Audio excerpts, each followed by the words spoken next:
Good morning সকলোলৈকে। বিবৰুৱা হস্পিটেলত বহি আছোঁ ৰাতিপুৱা 6টা বজাৰ পৰা। এয়া দেখিছেনে ৰাতিপুৱা মানুহবিলাক কেনেকৈ বহি থাকে মেডিকেলত, ডক্টৰ লগ কৰিবলৈ আহিছে আৰু আমিও আহি বহি আছোঁ। টোপনিও ধৰিছে বহুত। নাইট চুপাৰত আহিলে বাৰু ইমান টোপনি যাব নোৱাৰি, ভয় ভয় লাগি থাকে। আৰু এতিয়া আহি পাই আমি মেডিকেলৰ বাহিৰত বহি আছোঁ। বেয়াই লাগে, বিবৰুৱা হস্পিটেলত মানে মানুহবিলাক বাহিৰতে এনেকৈ বহি থাকে আৰু আমিও এতিয়া বহি আছোঁ।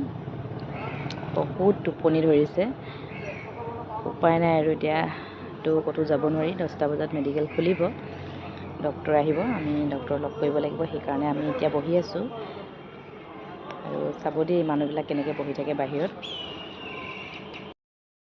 মেডিকেলখন চাওক, ইয়াতে ডক্টৰ বহে আৰু ইফালে ভিডিঅ' কৰিবলৈ নিদিয়ে বাৰু। এনেই মই অলপ দেখাই দিছোঁ ৰাতিপুৱা মেডিকেলখনত মানুহবিলাক কেনেকৈ থাকে।